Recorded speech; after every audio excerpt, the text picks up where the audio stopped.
흰남노 북상에 충북의 긴장도 높아지고 있습니다. 통제와 결항 등 비상대비 태세가 강화됐습니다. 최근 폭우로 침수 피해를 입은 주민들은 복구 며칠 만에 또 밤잠을 설치게 됐습니다. 모래주머니를 쌓고 다 익지도 않은 과수를 조기 수확하는 등 민간의 대비도 분주합니다. 민선 8기 청주시의 옛 청사 본관 철거 방침을 두고 찬반 논란이 재점화됐습니다. 청주시청사 건립이 산 넘어 산입니다. 시청자 여러분 안녕하십니까? 계속해서 충북 소식입니다. 흰남노 북상에 따라 충북 지역도 태풍특보가 내려져 있는 상태입니다. 충북도 오늘 밤부터 직접적인 영향권에 들면서 내일 오전까지 최대 고비가 될 전망인데요. 현장 연결해 보겠습니다. 이채연 기자, 서서히 태풍의 위력을 체감할 정도인가요? 현재 상황 어떻습니까? 네, 저희가 1시간 전쯤부터 나와서 보고 있는데 바람이 점차 거세게 불고 있습니다. 또 이에 더해서 태풍 전면 수렴대에서 만들어진 비구름대 영향 때문에 빗방울도 점차 굵어지고 있습니다. 잠시 뒤 9시쯤부터는 청주, 보은, 옥천, 영동에 태풍특보가 발효될 것으로 발표됐고요. 늦은 밤부터는 충주, 음성, 제천, 단양, 지천, 진천, 괴산, 증평 등 나머지 중북부 지역까지 특보 구역이 확대될 것으로 보입니다. 태풍의 직접적인 영향권에 드는 오늘 밤부터 내일 오전까지 최대 고비가 될 것으로 예상됩니다. 특히 태풍은 내일 아침 8시쯤 영동에 불과 130km까지, 9시쯤엔 청주, 충주와 180km까지 가장 가까워지는데 이때 비바람도 가장 강력할 것으로 보입니다. 예상 강수량은 최대 250mm로 밤사이 시간당 50mm 안팎의 강한 비가 예보돼 있는데요. 최대 순간풍속 시속 70에서 110km, 초속 20에서 30m의 강풍도 예상되는데 이 정도면 우산이 뒤집히거나 사람이 제대로 걷기 어려운 수준입니다. 이번 흰남노와 비슷한 2002년 루사 때 충북은 10명이 숨지거나 실종됐고 2003년 매미 때는 384억 원의 재산 피해가 발생하기도 했습니다. 과수원에선 미리 농작물을 수확하거나 충주댐도 사흘째 6개 수문을 모두 열고 초당 1,500톤의 물을 방류하면서 태풍에 대비하고 있습니다. 오늘 오전부터 하늘길도 끊겨 청주와 제주를 오가는 항공기 34편이 모두 결항됐고 내일도 예정돼 있는 항공편 가운데 절반인 24편이 이미 취소된 상태입니다. 천변 둔치주차장과 하상도로, 산책로 등이 잇따라 통제된 데 이어 국립공원 3곳의 탐방로 67개의 출입도 금지된 상태입니다. 또 이재민 발생에 대비해 시군마다 초등학교 강당과 경로당 등 대피소 826곳이 마련됐습니다. 학교 20여 곳도 현장 체험학습을 취소나 연기했고 초중고교 등 137개 학교는 내일 원격 수업을 진행하고 10곳은 휴업을 결정했습니다.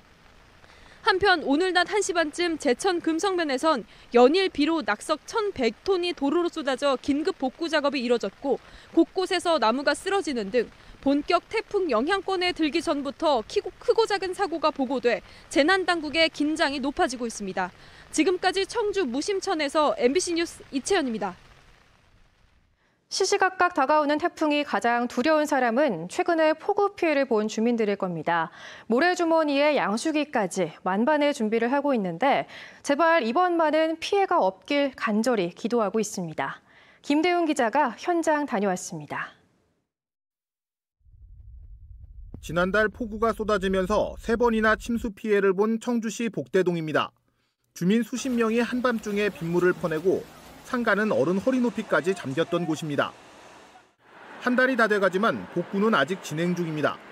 침수 원인이 된 배수관은 물이 빠지도록 일단 연결해 놓은 채 마무리 공사를 하고 있습니다. 아파트 지하주차장 입구에는 물을 막을 차수판 옆으로 모래주머니를 빼곡하게 쌓아뒀습니다. 침수가 예상되는 곳마다 양수기도 8대나 가져다 놨습니다. 상가마다 복구 작업이 여전히 진행 중인데 허리까지 물이 찼던 흔적은 아직 생생히 남아 있습니다. 올여름에만 벌써 3번이나 침수됐는데 북상하는 태풍 소식에 잠도 오지 않습니다. 비가 이번에 또 와갖고 침수 피해가 당하면 진짜 이거 가게를 이제 접어야 되나, 지금은 다시 마음을 다 잡고 어떻게든지 해보자 해갖고. 주변 상가들은 이렇게 출입문을 비닐로 두르고 또 모래 주머니로 막아두었습니다. 실제로 물에 잠기면 얼마나 효과가 있을지는 모르겠지만 그만큼 절박한 상인들의 심정을 느낄 수 있습니다. 비만 오면 자주 침수되는 다른 저지대 주택가입니다. 도로를 아예 막고 양수기를 미리 설치하는 등 만반의 준비를 마쳤습니다. 물이 잘 빠지도록 빗물바지도 새로 설치했습니다. 추석 대목을 앞둔 과수농가도 비상입니다. 태풍에 낙과가 생길까 비가 쏟아지는 와중에도 수확이 한창입니다. 고지대이기 때문에 달려있을 사가 거의 없을 것으로 지금 판단이 되고 있어서 한 알이라도 더 수확을 하기 위해서 지금 비가 오나 마나 따야 돼요. 하지만 여전히 준비가 안 된 곳도 있습니다. 국내 최대 규모 호박 재배 단지가 있는 청주시 옥산면입니다. 지난달 폭우에 200동이 넘는 비닐하우스가 침수됐습니다. 인근 소하천에 가보니 수문은 열어놨지만 기둥마다 나뭇가지와 흙더미, 쓰레기가 여전히 쌓여 있습니다. 폭우가 내리면 또 물이 빠지지 못해 침수할 가능성이 높습니다. 하우스 안에 들어가 보니 물을 가득 머금은 흙에 이끼와 곰팡이가 생겨 호박이 뿌리부터 썩고 있습니다. 한 걱정이에요. 지금 이게 보다시피 이렇게 호박무가 다 죽었는데 또 비가 비 오면은 이것마저도 못 건질 것 같아요. 지난달 폭우 사태로 큰 피해를 본 주민들. 이번에는 제발 피해가 없기를 간절히 기원하고 있습니다. MBC 뉴스 김대웅입니다. 충북은 바다가 없는 내륙인데도 일정 규모 이상의 태풍이 올 때면 적지 않은 피해를 입었습니다. 재산 피해는 물론 사망, 실종자가 속출했고 또 수천 명의 이재민이 발생한 만큼 안전지대가 아닙니다. 왜 방심하면 안 되는지 충북을 덮쳤던 역대 태풍 피해를 정재영 기자가 정리했습니다. 2000년대 들어 충북에 피해를 입힌 태풍은 사오마이부터 하이선까지 모두 12개. 그중 최악은 지난 2002년 8월 말 역대급 물폭탄을 퍼부은 태풍 루사였습니다. 비는 영동과 단양, 괴산에 집중됐는데 특히 추풍령에 하루 280mm가 쏟아진 영동은 9개의 면이 물에 잠기고 주택 천여 채가 침수됐습니다. 영동에서만 7명이 죽거나 실종되는 등 충북에서 모두 10명의 인명 피해가 발생했습니다. 농경지 침수, 도로 유실 등 재산 피해는 1,605억 원에 달했고 약 4천 명의 이재민이 발생했습니다. 진짜 방까지 물이 들어와 진짜 나 이런 꼴은 치면 진짜. 충북에 두 번째로 큰 피해를 입힌 건 루사가 핥히고 간 1년 뒤 추석 연휴 마지막 날에 불어닥친 매미였습니다. 매미는 비와 함께 초속 23.3m의 강풍을 동반했는데 또다시 영동 단양이 직격탄을 맞아 불과 이틀 사이 384억 원의 재산 피해가 발생했고 복구에 756억 원이 투입됐습니다. 단양에서 발생한 산사태로 달리던 새마을 열차가 탈선해 승객 수십 명이 다치기도 했습니다. 큰 바닥 있고 벼락 맞았는 것 같았어요. 그때 강 밀려가가지고 딱 들어오고 2번 충격했는데. 이후 8년을 큰 피해 없이 보낸 충북에 다시 먹구름이 들이운 건 2012년 8월. 14호 댄빈과 15호 볼라벤이 이틀 간격으로 충북을 덮쳐 진천과 괴산을 중심으로 137억 원의 재산 피해를 냈습니다. 특히 볼라벤이 몰고 온 충북 역대 최고 기록 초속 26.5m의 강풍은 600년 세월을 버틴 천연기념물 괴산 왕소나무를 쓰러뜨렸고 비슷한 수령을 가진 보은 정이품송 역시 4.5m 길이의 한쪽 가지를 이때 잃었습니다. 이건 말도 안 되는 그런 상황이에요. 그런 제 느낌은 현재 그런 거예요. 그래서 당황해가지고 2020년 마이삭과 하이선까지 12개 태풍이 충북에 입힌 재산 피해는 2,249억 원, 이재민은 4,078명 발생했습니다. 2000년대 이후 연례 행사처럼 되풀이되는 집중호우 피해까지 합하면 자연재해로 인한 재산 피해는 약 8,300억 원에 달하고 29명이 죽거나 실종됐습니다. 바다 없는 내륙이라도 과할 만큼 단단히 대비하는 게 필요한 이유입니다. MBC 뉴스 정재영입니다. 태풍 흰남노에 대비해 충북 소방과 경찰도 비상근무 체계에 들어갔습니다. 충북 소방본부는 오늘 저녁부터 119 종합상황실 신고 접수대를 기존 21개에서 31개로 늘렸고 신고 폭증에 대비해 도내 소방서별로 상황관리관을 지정 운영합니다. 충북소방본부는 신고가 몰려 119 종합상황실 통화가 어려우면 가까운 소방서로 신고하고 배수 지원 등 긴급하지 않은 신고는 정부 민원 콜센터인 110번으로 해달라고 당부했습니다. 충북경찰은 실종자 수색, 복구 등 긴급 신고가 들어오면 재난관리부대인 제2기동대를 투입하고 피해 규모가 클 때는 나머지 2개 기동대도 동원할 방침입니다. 새 청사 건립을 추진하고 있는 청주시가 사업 효율성이 떨어지고 일본 건축 양식 모방 논란도 일고 있다며 시청 본관 건물 철거를 추진하고 있는데요. 지역 시민사회단체가 본관 건물은 문화유산이지 걸림돌이 아니라며 강하게 반발하고 나섰습니다. 김영일 기자입니다. 기존 시청사 본관 건물에 대한 청주시의 철거 방침은 단호합니다.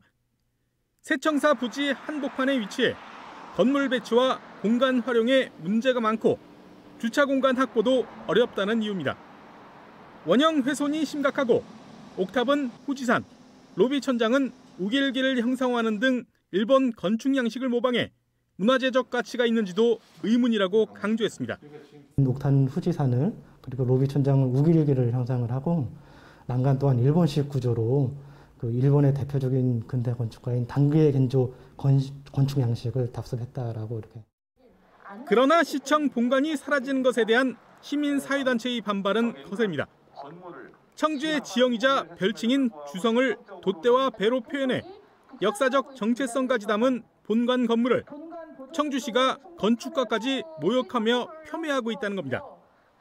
또 소중한 문화유산의 기록을 지우겠다는 청주시를 이해할 수 없다며 문화재청을 상대로 문화재 직권 지정도 촉구했습니다. 청주 발전을 위해 노력했던 선배들의 고충은 보이지 않는가. 근거 없는 외색 시비를 끌어들이고 콘크리트 건물 운운하는 것은 파괴를 위한 망상일 뿐이지. 이 같은 논란에 청주시의회는 청주시의 부족한 소통을 문제 삼았습니다. 새로운 시장이 출범하고 불과 2달 만에 기존의 본관 유지 방침을 철거로 입장을 바꾸면서도 시민들에 대한 설명이 부족했다는 겁니다. 객관적인 데이터 제시도 부족하고 소통의 노력도 부족하고 막연한 주장으로만 좀 가고 있는 거 아닌가. 적극적으로 반대편 목소리도 들어야 된다. 청주시청사 본관 존치 여부를 두고 다시 갈린 찬반 입장은 내일 청주시의회에서 재격도를 예고했습니다. MBC 뉴스 김영일입니다. 민선 8기 청주시의 공약인 전국 최대 규모의 스마트팜 원예단지가 청주 문이면 남계리 일원에 조성됩니다. 청주시는 내년 말까지 문이면 남계리 일원에 유리온실 16헥타르와 노지 스마트팜 16헥타르, 유통가공시설 1헥타르 등 전체 38헥타르, 총 사업비 962억 원이 투입되는 전국 최대 규모의 스마트팜 단지를 조성한다고 밝혔습니다. 이 스마트팜 원예단지는 운영 주체인 농업회사법인 SPC에 농업인들이 토지 출자와 간접 경영 등으로 수익을 내는 전국 첫 농민주주 방식도 선보입니다. 2003년 괴산군으로부터 독립한 증평군 인구가 친정인 괴산군을 추월했습니다. 올해 미암과 송산리 일대 아파트 입주로 인구 반등에 성공한 증평군의 인구는 지난달 말 기준 37,184명으로 친정인 괴산군보다 74명 많았습니다. 이에 따라 2개 읍면이 전부인 초미니 증평군은 충북 11개 시군 가운데 인구 규모 8위로 올라섰습니다. MBC 충북이 제작한 라디오 악극 4부작 조선반도 악극단이 한국방송협회가 주관한 제49회 한국방송대상 지역오락 라디오 부문 작품상을 수상했습니다. 오규익 PD가 연출한 조선반도 악극단은 일제의 눈을 피해 반도 악극단을 꾸린 조선 지식인들의 독립운동 실화를 그린 작품으로 우리 가요 눈물 젖은 두만강 등을 현대적 감성으로 재해석해 악극을 새로운 문화 콘텐츠로 부활시키고자 시도한 점에서 좋은 평가를 받았습니다. 괴산 고추축제가 성황리에 막을 내렸습니다. 괴산군은 지난 1일부터 나흘 동안 열린 올해 고추축제에 관람객 21만 3천 명이 다녀갔고 축제 기간 온 오프라인의 고추 판매장에서 마른 고추 4만 5천 킬로그램, 13억 3,600만 원어치가 팔렸다고 밝혔습니다. 이번 괴산 고추축제에서는 황금고추를 찾아라와 고추 난타, 시니어 패션쇼, 세계 고추 전시회 등이 진행됐습니다. 청주 산업단지 입주업체 가운데 65.2%인 50개 업체가 추석 연휴 기간 3일에서 5일을 쉬는 것으로 조사됐습니다. 휴무 계획을 세운 업체는 평균 4일을 쉬는 곳이 47개사로 가장 많았고 5일 휴무 2곳, 3일 이하 휴무 1곳이었습니다. 충북 소식 여기까지입니다. 계속해서 전국 소식 전해드리겠습니다. 고맙습니다.